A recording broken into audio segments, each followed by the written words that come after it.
La version courte de la vidéo d'aujourd'hui, c'est que la Master, c'est une roue bigodet. Avec tout ce que ça implique, de bon et de mauvais. Si tu veux une roue performante, avec des caractéristiques de haute volée, cette roue est faite pour toi. Si par contre, tu veux des bonnes finitions et des options sympas, je pense qu'il faudra repasser, ou pas. Mais en tout cas, dans la vidéo, je vais essayer de te parler de tout ça. Et puis, avant de commencer, il faut quand même dire que pendant cette vidéo, tu vas m'entendre beaucoup râler. C'est fou ça. Mais avant de commencer, je voudrais te l'expliquer. Cette roue, si on l'épluche, elle est vraiment pas très bonne sur le papier. Si on la passe au crible de la notation, c'est pas folichon. Mais c'est là qu'on voit qu'une roue, ça se juge pas dans les détails. Et sur le papier, une roue, ça s'apprécie bel et bien en allant rouler. Parce que oui, moi, à la fin, cette roue, malgré tous les défauts qu'on va lister parce qu'on peut pas passer à côté, bah cette roue-là, elle offre une chose unique par son format et ses capacités. Et elle me plaît. Et en fait, je commence à comprendre pourquoi les Américains adorent bigodet. Comme pour leur voiture, ils se moquent d'avoir un airbag ou des vitres électriques sur leur Mustang. C'est ce qu'il y a sous le capot qui compte pour eux. Et moi, comme je suis européen, je regarde la qualité du tissu sur lequel je vais m'asseoir, même si c'est dans une Formule 1 que je vais rouler. La vraie question, quand on fait une review d'une bigodet, c'est est-ce qu'on regarde les cendriers et les accoudoirs quand on présente une Ferrari? Et la réponse, je l'ai pas encore. Alors d'ailleurs, je te laisse m'aider et m'orienter en commentaire de cette vidéo.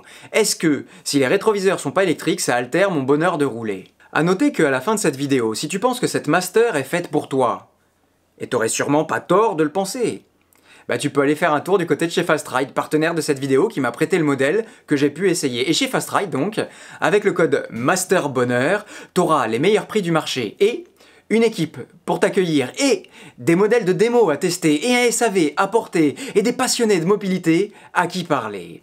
Enfin, toujours avant de commencer, je voudrais remercier tous ceux qui dans l'ombre se reconnaîtront, qui m'aident à faire ces vidéos et dont les oreilles sont toujours bien ouvertes quand j'ai des questions à leur poser. Vraiment, merci à eux. Voilà, maintenant pour la version plus longue et plus détaillée de la vidéo, reste avec moi et c'est parti!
Salut à toi! Alors voilà, maintenant c'est entériné. On a changé de dimension dans la roue électrique et on commence à voir un vrai objet de mobilité se dessiner. On voit bien, avec le recul, l'importance que la Sherman a eue dans notre activité. Elle a déplacé le curseur de façon irrémédiable vers des plus gros bébés et la catégorie des roues de 20 pouces est née et semble vraiment être pas loin de faire l'unanimité. Et en effet, en 2022, après la méga annonce de la Kingsong S22, aujourd'hui, on va parler de la deuxième plus grosse attente de l'année, j'ai nommé la Master de chez Bigodet.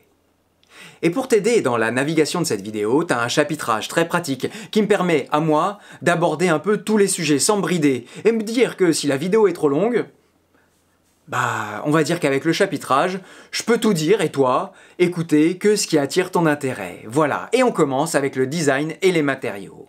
Pour ce qui est du design, en toute noire comme ça, je la trouve plutôt classe comme proposition pour une roue énorme comme ça. J'aime bien son côté discret, son côté Batman, tu vois. Et puis, ses pédales hautes perchées qui lui donnent un côté très élégante, très distingué. Pour ce qui est de l'assemblage, bon, il y a du progrès. Il n'y a pas si longtemps que ça, on se souvient, ils mettaient encore des vis à bois chez Bigodet. Mais on est encore très loin de ce qu'on voudrait. Ça viendra, peut-être, un jour. Mais il faudra patienter. Pareil pour l'étanchéité, c'est mieux. Je pense même que, en cas de grosse pluie, ça tiendrait. Mais on n'a aucune info, aucune annonce, aucune norme IP pour vérifier. Assemblage toujours, on pourra remarquer quelques détails peu gracieux, voire parfois un peu ennuyeux. La mousse là derrière, elle n'est pas en contact direct avec le plastique qui couvre la lumière. Et du coup, bon, mécaniquement ça change rien, mais esthétiquement, c'est pas la panacée. Oui, parce que pour ce qui est de l'eau qui pourrait s'immiscer, non, c'est bien étanchéifié. Ensuite, whoopi, pour ce qui est du phare avant, c'est bien, il est censé être réglable. Sauf que, en fait, il arrête pas de bouger. Les vis sur les côtés, elles font pas le taf qu'elles devraient. Par contre, moi j'aime bien que Bigodet nous propose une roue dans son plus simple appareil. On a ici une roue très facile à démonter et à entretenir. Mais on regrettera franchement, par exemple, les étuis des packs batteries là, qui sont en plastique tendre pour les protéger, enfin pour protéger les packs qui sont à l'intérieur. Alors il faudra sûrement faire appel à la communauté pour les renforcer. Bon, mais tout ça, en fait, on le sait, la qualité des finitions et d'assemblage, ça a jamais été le fort de Bigodet. Alors, allons voir maintenant du côté de l'ergonomie. Et pour résumer d'un point de vue ergonomie et praticité, cette Master, elle a tout. C'est bien. Mais elle a tout en moyen, voire en médiocre, je dirais. Une béquille, un écran, une poignée, un trolley, des lumières, tout est là, mais rien n'est parfait. Est-ce qu'on peut lui reprocher ? Cette roue est surtout faite pour aller rouler. Et il faut, encore une fois, voir d'où on vient chez Bigodet. En fait, dans une version idéale de ma vidéo, je pense que le passage qui suit serait coupé. Une longue litanie d'accessoires présents mais mal optimisés. Mais comme on est en 2022, que je sais que certains préfèrent trop en savoir que pas assez, qu'en plus je peux faire ce fameux chapitrage à la vidéo, qu'à cela ne tienne, on va en parler. Mais en souvenant bien que c'est pas ça l'essentiel de ce que la roue a à proposer. Alors, on a un double port de charge placé sur le dessus de la roue, sous la poignée du trolley. À la fois, c'est super parce que c'est bien accessible et bien protégé, à la fois, bon, il faut ouvrir le trolley pour y avoir accès. Par contre, on n'a pas de port USB, ni d'enceinte Bluetooth, mais ça, toi, tu sais que je peux très bien m'en passer. Enfin, je peux me passer des enceintes Bluetooth. Mais pour ce qui est du port USB, je trouve ça dommage que ce soit en voie de disparition, parce que dans certains cas, on est quand même content de le trouver. Pour ce qui est de l'éclairage, je trouve ça très décevant, simplement. Autant à l'arrière qu'à l'avant, vraiment. Et plutôt que de nous mettre des clignotants dont on a vraiment strictement rien à faire, ils devraient passer plus de temps à faire des lumières qui nous montrent là où on va et qui montrent aux autres qu'on est là. Franchement, cette histoire de lumière, je comprends pas. C'est pareil chez tous les fabricants, comme si en Chine on roulait que 2 jours, ou je sais pas. Bref, je m'arrête là parce que c'est vraiment le genre de choses qui me... Disons qu'on arrive à rouler sur une roue, mais on n'est pas foutu de mettre la lumière qui se voit. Alors, il faut dépenser 100 € de plus pour avoir une lumière de qualité. Ok, d'autant que, pardon, mais si on regarde bien, le phare arrière, il éclaire bien. C'est juste qu'ils ont mis une espèce de cache translucide trop sombre juste devant et qui bouge complètement sa visibilité. Alors ce que je te dis est peut-être aussi clair que ce que je reproche à la roue. Donc je préfère te faire un cas pratique. Tu vois là à quoi ça ressemble? Et ils ont mis ce ruban LED à l'intérieur. Donc ça c'est le ruban LED naturel. Et ça... c'est ce qui ressort quand il est intégré. Tu vois, plutôt que nous faire des trucs qui respirent dans tous les sens, des clignotants, oui, parce que si on tourne la roue, si on incline la roue, il y a le clignotant. Ils peuvent pas nous faire un... Qui a imaginé ça? Vraiment, c'est dommage, ça devrait être des points dont on parle pas, je veux dire. Et puisqu'on y est, il y a le sifflement, écoute. Oui, on a une roue qui siffle beaucoup. Et puis les connaisseurs me disent, moi j'y connais rien, mais les connaisseurs me disent que ça, c'est niveau première année BTS, les gaines en tissu comme ça. Voilà. Moi j'y connais rien, donc je me permets pas de juger, mais ces gaines-là, tu vois, a priori c'est pas du haut niveau d'ingénierie. On a fait mieux depuis. Alors j'arrête pas de te parler des améliorations de Bigodet. Ben voilà, ça c'en est une par exemple. Tu te souviens, il y a pas si longtemps que ça, pour avoir un garde-boue qui se tient, il fallait se lever tôt le matin. Là, il y est. Bon, alors par contre, là, il faut rajouter du frein-filet. Ici. Oui, parce que sinon, il bouge tout le temps. Mais depuis qu'on a rajouté le frein-filet et bien serré, eh ben, ça bouge plus. C'est parfait. Et les pédales aussi. Ça aussi. Il y a peu de temps, une pédale, ça ressemblait pas à ça. Ça valait 300 € ça livrer séparément dans la boîte. Et ben ici, on les a. Et franchement, c'est un gros point positif de la roue. Ces pédales-là, en vérité... elles sont très bien, grandes, larges, bien picotées. On peut les incliner si on veut, grâce à ces petits bitonios-là. Tout y est. Tu vois, C'est ça qui me fait avoir envie d'espérer. Bon, ensuite, un incontournable de la roue en 2022, c'est l'écran. Et ici, il est grand, il est bien placé, il nous donne les informations qu'on veut, mais franchement, en plein soleil, il aura même pas le mérite d'exister. À l'ombre, c'est très bien, au soleil, on voit rien, absolument rien. Et encore une fois, la cause, on la connaît.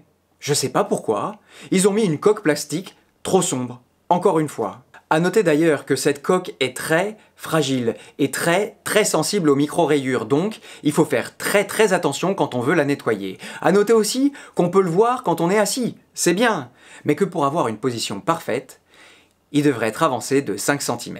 Je t'avais dit que dans ce chapitre-là, j'allais chipoter. Un autre incontournable en 2022, c'est la béquille. Et ici encore, on a une béquille qui existe, mais qui est vraiment pas à la hauteur de ce qu'on voudrait. Alors oui, il faudra mettre les mains dans le cambouis, il faudra faire travailler la communauté, et ce sera réparé. Et en plus, on aura sûrement une roue bien customisée. Mais quand on met 3000 € dans un objet, je sais pas si on prévoit de rajouter 30 € pour une béquille, tu vois. Cela dit, et finalement, pourquoi pas? Tu sais, ça me rappelle ces jeux de construction quand on était petit, où on a une base carrée avec des trous dedans, et après, c'est à nous de venir ajouter des modules pour fabriquer la forme qu'on voudrait. Ici, c'est vraiment ça. Ils nous donnent l'essentiel, et c'est à nous de faire le reste. C'est dommage. Tu sais, ils pourraient communiquer là-dessus, plutôt que rien dire et nous faire croire qu'ils nous donnent un objet terminé. Bon, j'avoue, je suis peut-être un peu dur, mais c'est vraiment la sensation que j'ai. Les roues Bigodet pourraient être parfaites s'ils prêtaient vraiment plus d'attention aux détails, et ça, pour moi, c'est très frustrant à l'arrivée. Bref, on continue. La béquille donc, très moyenne. Et la poignée du trolley? Pareil, une poignée fragile et en plastique, pour soulever les 37 kilos que la roue fait. C'est pas assez.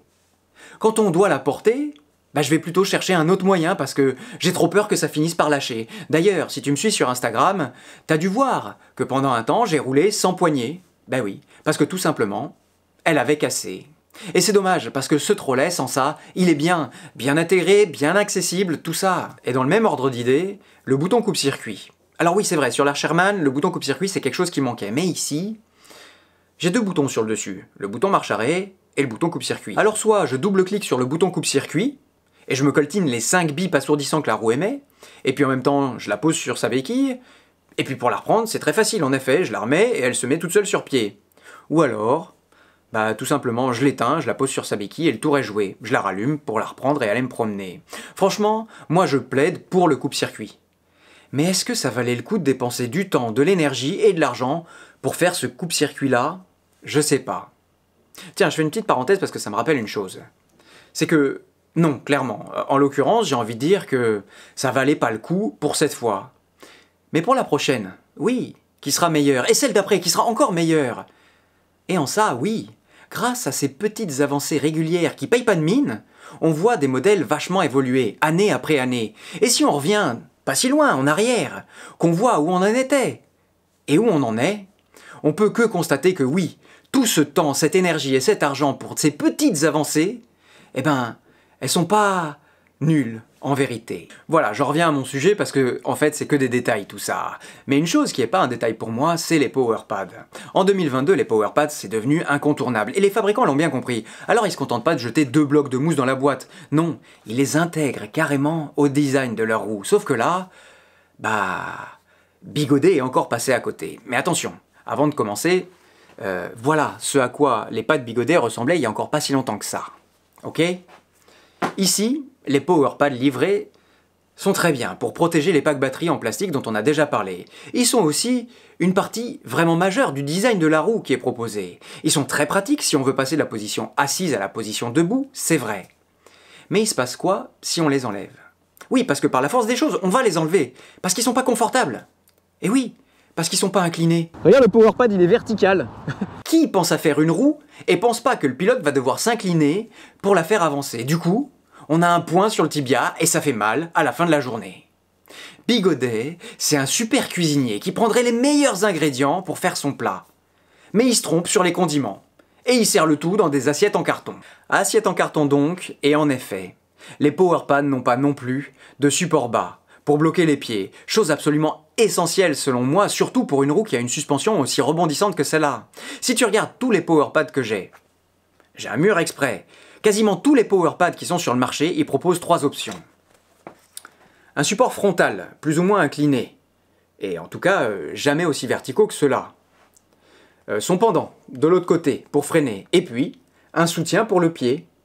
Mais là, on voit bien qu'ils en ont mis un, on voit bien qu'il est là, mais on voit aussi clairement qu'il est avorté. Bref, il faudra en changer. Et pour ce faire, il faudra trouver une solution pour les poser, parce que, en l'état, et selon moi, la surface de pose est vraiment pas optimisée. J'imagine déjà que toute la communauté est en émoi pour trouver une solution à ça. Enfin voilà, Bigodet, c'est ça. Ils ont beaucoup d'avance sur l'électronique, mais ils sont à la bourre pour que leurs roues puissent se démocratiser. Et j'arrive pas à comprendre pourquoi. Voilà. Maintenant, la partie un peu douloureuse de la review est terminée. Maintenant, on va rouler. Et sur la route, là oui, la bête pourra rugir, la pierre pourra briller. Maintenant, on va sur la route et on laisse parler Bigodet. Oui, et il faut surtout pas que tous les défauts que je viens de lister prennent le pas sur la vérité. Et la vérité, c'est sur la route qu'on va la trouver. Ici, Bigodet a un parti à montrer. La puissance et la performance. Rien de nouveau, tu me diras, mais quand même. 3500 watts de moteur C38 avec du couple à revendre. Une batterie 134 volts à 2400 Wh pour l'alimenter. Ça donne une roue qui décoiffe à l'arrivée. Et si, comme je te disais, j'ai pas confiance dans la poignée pour la soulever, cette roue, je lui fais vraiment confiance pour le reste. J'ai vraiment l'impression qu'elle pourra me porter, moi, peu importe où je vais. Et il faut quand même signaler qu'ils ont réussi ici le tour de force dont beaucoup rêvaient, de faire en une seule roue ce qui avant en nécessitait deux. Et il fallait choisir, alors qu'ici, on a le meilleur des deux mondes, le couple et la vitesse, réunis en une seule entité. Et ça, pour toi comme pour moi, c'est pas grand-chose. Mais je te l'ai déjà dit, et je vais me répéter, avoir une roue coupleuse et qui va vite, ça sert pas à monter des pentes comme ça et à aller vite. Ça sert à rouler à l'allure qu'on veut et faire le poids qu'on fait, sans avoir à se poser de questions, et en gardant de la sécurité. Ce qu'on veut ici, c'est augmenter la marge. C'est le plafond qu'on veut plus haut pour pouvoir sauter en toute confiance et sécurité. Alors évidemment, à ce sujet, certains Icars voleront toujours trop près du soleil jusqu'à se brûler. Mais le commun des mortels, lui, il a normalement tout à y gagner. Et quand on roule, oui, la première chose qu'on va noter, c'est la hauteur des pédales. Et là-dessus, c'est pas un point positif, c'est pas un point négatif. C'est une donnée. Et je me suis aperçu que certains adorent, d'autres détestent. Il faut juste savoir dans quel camp on est. Moi, j'aimais pas. Et puis à force, je m'y suis fait. Et j'avoue que quand je repasse sur des pédales basses, il faut vraiment faire attention quand on va tourner serré. Encore une fois, les pédales hautes, même si c'est plus difficile pour les démarrages en côte, ça offre encore un peu plus de sérénité. Une fois la hauteur des pédales digérée, on remarque que malgré son poids, on arrive très bien à la lancer et à freiner. Sûrement grâce, d'une part, à l'algorithme et d'autre part, à son haut centre de gravité. Et ça aussi, pour moi, c'est un tour de force du design de la roue. Ben oui, avoir une roue comme ça et pouvoir la manipuler sans se souvenir à tout moment du poids qu'elle fait. Et d'ailleurs, là-dessus, je reviens sur les powerpads. Moi, je les ai changés. Et c'est tout le confort de glisse de la roue qui s'est amélioré. Vraiment, tu sais, en changeant les pads, c'est comme dans un jeu vidéo, c'est un nouveau mode que j'avais réussi à activer. Et pour pouvoir les changer, justement, laisse-moi te présenter, te parler de ce sur quoi Fast Ride est en train de plancher. Entre autres, évidemment. Une plaque en aluminium. Oui, en un bloc, qui permet à la fois de protéger les packs batteries, de rendre la surface plus lisse, et accueillante pour les powerpads qu'on voudrait y ajouter. Et, comme c'est qu'un prototype, j'ai proposé qu'ils puissent les faire plus larges. Oui, pour pouvoir accueillir des powerpads séparés, plus écartés. Pour le moment, c'est vrai qu'on est un peu cantonné aux powerpads en un bloc, et c'est dommage de s'y cantonner. Et si je te parle de cette plaque, c'est pour que tu puisses toi aussi participer, parce que moi, de mon côté, je trouve ça franchement une super idée. Sans cette plaque, il y a un trou entre les deux packs batterie, et ton mollet, il se prend dedans constamment. Oui, quand tu passes de la position accélération à la position freinage, et c'est franchement gênant. Alors, c'est pour ça qu'il faut absolument une plaque pour renfermer. Et la plaque, elle est là. Mais bien sûr, si tu la mets là, c'est moche devant, c'est moche derrière. C'est même pas un prototype, ça, c'est juste une idée qu'ils ont réussi à faire en 5 minutes. Ils ont découpé en bas, c'est joli tout ça. Mais voilà, et plus je regarde cette roue, et plus je me dis que, en effet, il faudra la customiser. Déjà, sans ces ajustements, j'ai pris mon pied. Alors avec, quand j'ai roulé, vraiment, je me suis éclaté. Je sais pas quoi dire d'autre, en vérité. Oui, sur les longues balades, sur les promenades en forêt, la position assise, c'est une des meilleures que je connaisse. Le siège est dans une mousse très confortable, et c'est facile d'alterner, je te l'ai déjà dit, entre position debout et assise. Et maintenant, on arrive à la cerise sur le gâteau, évidemment. La cerise sur le gâteau des roues en 2022. La suspension, parce que oui, pour moi, il faut bien dire que c'est en partie grâce à la suspension que tous les trajets sont améliorés. Oui, avec la suspension, on passe à des endroits où on n'aurait jamais été, dans des conditions qu'on n'avait jamais expérimentées. Ça passe partout. Pas besoin de ralentir à chaque défaut de la chaussée. On a plus de confort, plus de sécurité. Et ça, je l'ai bien vu, quand j'ai réussi, moi, à suivre les loulous qui roulent à toute berzingue en forêt. Bah oui.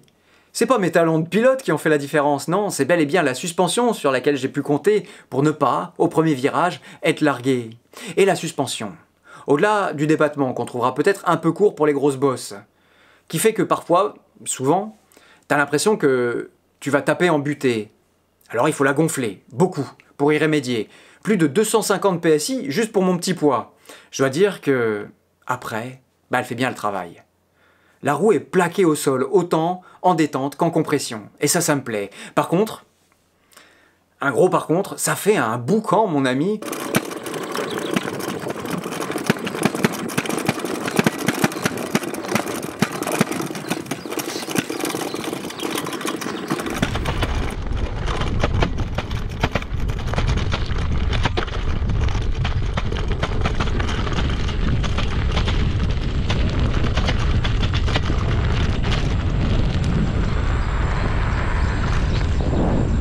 Au-delà du fait que ce soit pas très plaisant tout ce boucan, c'est surtout vraiment pas rassurant. Et quand j'ai été sur les terrains vraiment abîmés, j'avais un peu l'impression d'être...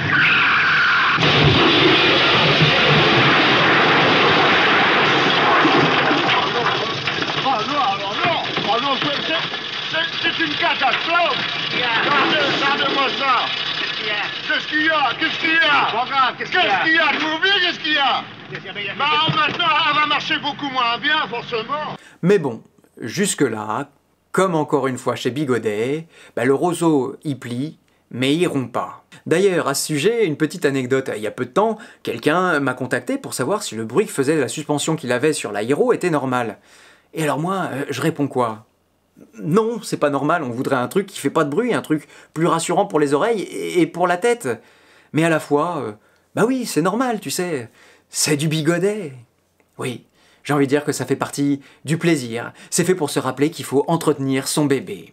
À noter aussi que, malgré le fait qu'on puisse régler le rebond, option vraiment essentielle selon moi sur un amortisseur, bah j'ai trouvé que l'amortisseur était ici très rebondissant. Alors j'ai vraiment, moi, envie d'essayer avec un amortisseur de meilleure qualité, juste pour voir si on profite encore un peu plus du bonheur de rouler. Et d'ailleurs, là où moi, pour ce qui est du bonheur de rouler, le couple, la vitesse, tout ça, je l'utilise pas au bout des capacités de ce que la roue pourrait me donner. Par contre, il y a une chose que je suis très content d'avoir, c'est l'autonomie, qui m'offre une centaine de kilomètres pour aller du point A au point B sans recharger. Et ça, en fait, rien que pour ça, moi, je suis prêt à oublier tout ce dont je t'ai parlé. Et j'imagine que c'est pareil pour ceux qui veulent rouler vite, ou ceux qui veulent du couple. Je pense qu'ici, ils seront satisfaits. Tu sais, c'est comme en VTT. Dans la montée, on grogne, on transpire. Mais on oublie tout une fois arrivé au sommet. Ah, non, attends, il y a quand même un truc que j'aime moins, et dont on reparlera dans la comparaison qu'on fera avec la S22. C'est pour qu'Harvey, avec son haut centre de gravité, ses hautes pédales, encore une fois, bah j'ai pas trouvé que c'était vraiment le pied pour faire des grandes courbes bien larges, comme en snowboard, tu vois. On peut faire des courbes plus petites, très bien, comme en ski. Mais pour moi, c'est moins sympa. Voilà. Tu vois, je prendrais, mais on en reparlera, je prendrais la Master pour tout, mais ce côté-là, de la S22, il me manquerait. Et maintenant, pour le freinage, oui, parce que je me suis aperçu qu'on parle toujours d'accélération, mais jamais de freinage. Et c'est au moins aussi important. Bah, je pense que c'est encore une fois très bien dû au haut centre de gravité, aux hautes pédales, à l'algorithme et à la balance de la roue qui est très bien équilibrée. Qui est bien équilibrée, oui, parce que ça a quand même encore un peu tendance à reculer. Mais si tu me permettais l'expression, j'ai envie de dire que on n'a pas du tout l'impression de freiner avec le frein à main, dans le sens où, franchement, je trouve que pour une roue de ce poids-là, ça freine bien. Ah, il y a une chose aussi dont je t'ai pas parlé. C'est, tu sais, parfois, on peut être sujet à des points de compression à cet endroit-là. tu vois. Et ici, grâce à cette mousse-là, eh ben, on le sent pas du tout. Oui, ça permet de définitivement se débarrasser des problèmes d'appui prolongé au niveau de l'intérieur des genoux. Et pour le confort, c'est vraiment parfait. Enfin, donc, si on fait le compte, je crois qu'on est vraiment gâté ici. Cette roue vient remplir une case qui n'existait pas. On a ici une roue à suspension qui peut aller vite, loin et avec de la sécurité. Tu sais, je le disais il y a peu de temps, on se moque souvent des finitions Bigodet. Mais souvent aussi, on est bien obligé de remarquer que Bigodet est un leader de notre marché. Un leader dans le sens où ils innovent sans cesse. Ils vont sans cesse de l'avant, avec une philosophie qui leur est propre.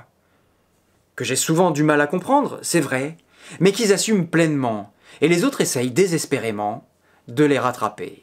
Bon, et maintenant que j'ai dit tout ça, on va faire une grosse parenthèse un peu technique. Dans la Master, je te l'ai dit, on a un moteur de 3500 watts de puissance. Ok, c'est beaucoup. Mais ça sert à pas grand chose d'avoir un gros moteur si on n'a pas une grosse batterie derrière pour l'alimenter. Du coup, la Master est proposée, et voilà encore une belle nouveauté que propose Bigodet, en différentes configurations de batterie. Et je vais essayer de faire court, clair, simple et concis. Et avant de commencer, on remarquera et on appréciera aussi la transparence à ce sujet. Pendant assez longtemps, on n'avait pas vraiment l'information sur les cellules que les packs de batterie utilisaient.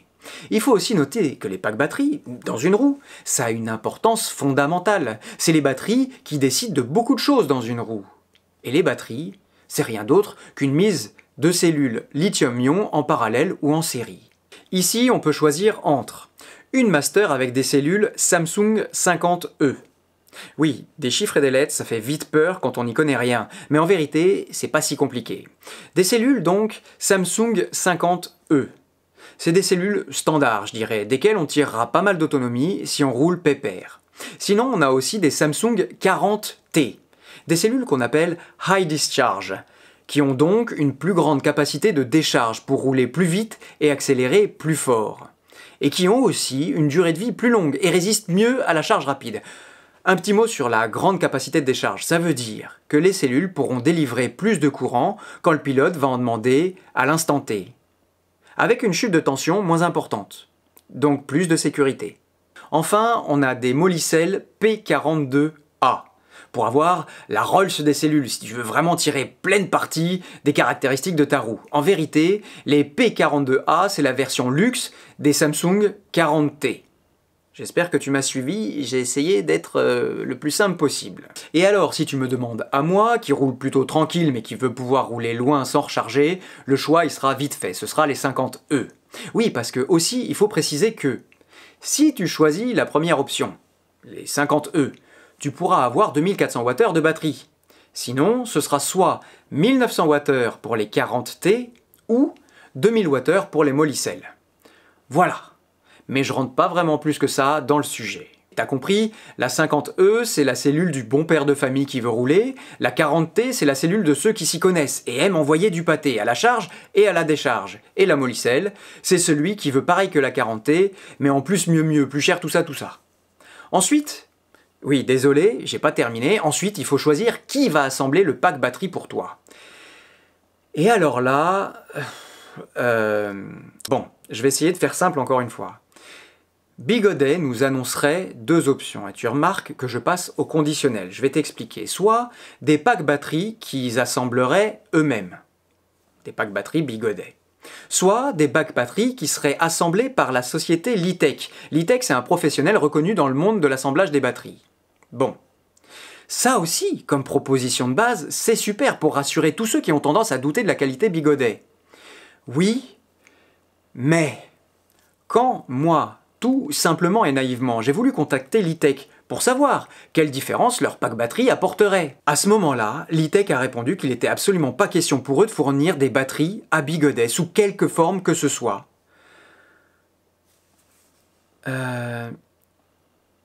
Alors voilà, en vérité j'ai failli te faire une vidéo entière sur ce sujet, sur l'enquête qu'on est en train de mener avec François, dont je t'ai déjà parlé, qui m'avait beaucoup aidé, tu sais, sur essayer d'expliquer le feu qu'il y avait eu sur la S22. Mais voilà, si d'un côté on demande à Bigodet, ils affirment qu'on aura bien la possibilité entre ces deux options-là. Mais Litech dit que... il veut pas. Va savoir où elle est la vérité. Comment ça va se passer tout ça? Je sais pas moi. Et j'arrive pas à savoir si c'est un scandale ou un faux sujet. J'imagine que l'avenir nous le dira. Aujourd'hui, je me dis qu'il y a peut-être plusieurs options, plusieurs hypothèses à émettre. Soit Bigodet attend d'avoir assez de précommandes pour aller voir l'ITEC et leur proposer un partenariat, leur dire « Regardez, vos packs batteries suscitent de l'intérêt. » Ou alors, Bigodet attend de voir comment l'ITEC fait ses batteries. Et ils nous proposeront peut-être, en les décortiquant, ils nous proposeront peut-être une batterie Bigodet, mais typée l'ITEC. On sait jamais. Au final, et encore une fois grâce à François, qui est avec moi à fond sur ce sujet, c'est un vrai sujet qui pourrait aller loin et ouvrir de belles opportunités à notre communauté. On sait jamais si... Bon, je voulais pas rentrer dans le sujet, mais en fait, il y a un distributeur aux États-Unis qui s'appelle e-Wheels et qui depuis un temps déjà travaille en partenariat avec l'ITEC pour développer des packs batteries. Ils prennent les roues Bigodet nues et ils mettent les packs batteries et les BMS de l'ITEC pour avoir plus de sécurité. Et dans toutes ces discussions-là, il se pourrait bien, mais je te dis peut-être n'importe quoi, donc c'est à mettre entre parenthèses, il se pourrait bien que des distributeurs européens, c'est pas du tout dans les bacs, hein, mais on sait jamais. En parlant, ça pourrait créer des idées et se dire « Ah bah oui, nous aussi on pourrait contacter l'ITEC », mais pour le moment, entre l'ITEC et Bigodet, encore une fois, la vérité, je sais pas où elle est. Bref. Sur ce sujet, au moment où je te parle, on essaie vraiment de mener notre enquête parallèlement pour comprendre les tenants et les aboutissants. Et j'ai envie de dire que là, tout de suite, mais ce sera peut-être plus le cas dans 5 minutes, ben, j'en sais suffisamment pour pouvoir me taire. Voilà. Et peut-être que quand j'en saurai plus, je mettrai tout ça en lien ou en description de la vidéo ou alors en premier commentaire. Voilà. Enfin, et puisqu'on est sur le sujet des batteries, il y a un autre sujet qui a beaucoup fait parler, celui du fait qu'il n'y a pas de redondance dans les packs batteries. Oui, les packs batteries sont tous branchés en série. Ça voudrait dire que, qu'en cas de défaillance d'une cellule, c'est tout le système qui serait mis à défaut. C'est comme les dominos. Ok ? Alors ça fait débat dans le milieu, dans les milieux qu'on dit autorisés. Mais en vrai et empiriquement, on n'a pas vraiment de matériel concret qui nous pousserait à nous inquiéter. Tout se joue sur la confiance qu'on peut avoir ou pas en Bigodet. À noter aussi qu'il n'y a pas que des désavantages à ce choix-là. Oui, je ne veux pas rentrer trop dans les détails encore une fois, pour pas tout complexifier. Mais en l'occurrence, disons que leur choix promet d'avoir des packs batteries beaucoup plus petites et plus faciles à gérer, avec moins de risques de feu et de BMS qui foireraient. Voilà. Je m'arrête là pour dire simplement que, même si certains crient au scandale, d'autres sont très sereins sur le sujet. Et je pense même que ce nouveau design de batterie est une avancée et permet d'avoir 134 volts sans prendre les mêmes risques que Kingsong avec sa roue redondée en 126 volts. Voilà. Avant... Oui, j'en rigole, mais avant, c'était le bazar parce qu'on devait choisir entre HS et HT. Ben maintenant... Bref, pour simplifier, si t'es un hardcore wheeler et que tu veux rouler sur circuit, tu peux t'orienter vers des cellules luxe. Mais sinon, selon moi, pour le wheeler moyen français que je suis, les Samsung, je te l'ai déjà dit, je le répète, les Samsung 50E seront largement suffisantes. Enfin, voilà, alors maintenant, s'il te plaît, revenons à nos moutons et répondons à cette question. Cette Master, est-ce qu'elle est bien ou pas pour rouler? Et la réponse, c'est oui, à n'en pas douter. Alors oui, parce que moi, je fais ça toute la journée et que je suis transparent avec toi, je me permets de te transmettre toutes les informations que j'ai, mais si j'allais pas gratter, si je retournais pas toutes les pierres que je trouve sur mon trajet, bah c'est le genre d'information que t'aurais jamais, et tu pourrais, je pense, très bien t'en passer. Alors oui, point de vue ergonomie et qualité, pas grand chose à signaler, mais quand même, une chose à remarquer, oui, sur le fait qu'il n'y a rien à signaler, c'est que c'est du Bigodet, dans le texte. Un choix de matériaux un peu cheap, une ergonomie à la limite. Mais il y a du progrès, et il y a beaucoup de progrès. Et je crois aussi que je suis un peu trop exigeant parfois. Et moi qui passe mon temps à dire qu'il faut essayer de comprendre les gens, il faut ici simplement comprendre que les priorités des fabricants, les priorités de Bigodet, sont de faire des objets performants. Ils se concentreront sur le reste après. Et oui, malgré tout ce que j'ai dit, moi, cette roue-là, je l'aime bien. Oui, la béquille, elle est tordue, mais oui, je vais la redresser. Oui, les power pads sont très moyens, mais oui aussi, on va trouver une solution pour les changer. Et à l'arrivée, on aura une super roue pour rouler en sécurité, parce que le plafond va être haut, très haut, et ça me plaît. Il faut continuer à les pousser, à les encourager, les fabricants. Ils font des bêtises, c'est vrai, des trucs chelous en tout genre, et par paquet. Mais ils vont arriver à ce qu'ils voulaient, et à ce qu'on cherchait. Et ils nous procurent quand même du plaisir sur la route qu'ils tracent. Et nous, on est à leur côté. Et moi, encore une fois, je savais pas aujourd'hui si je devais te faire une review en mode complaisance ou bienveillance. Je sais pas si je devais déplorer les erreurs ou me réjouir des avancées. Cette roue, on l'a vu, elle a tout. Mais rien de vraiment très bien. Mais pour autant, elle a rien de rédhibitoire non plus, tu vois. C'est là où c'est très difficile de juger. Ce qui est certain, c'est que ce qui lui manque pas, c'est sa capacité à nous offrir le bonheur de rouler. Voilà, j'en ai terminé. Merci encore Fast Ride pour cet essai. Cette vidéo était longue et plutôt dense. J'espère qu'elle a pu te faire avancer comme moi j'ai pu avancer en préparant mon sujet. Oublie pas que tu peux toujours la liker et la partager pour la faire exister sur les réseaux. Et aussi, tu peux penser à t'abonner à la chaîne pour m'aider et m'encourager, si ce que je fais te plaît. Allez,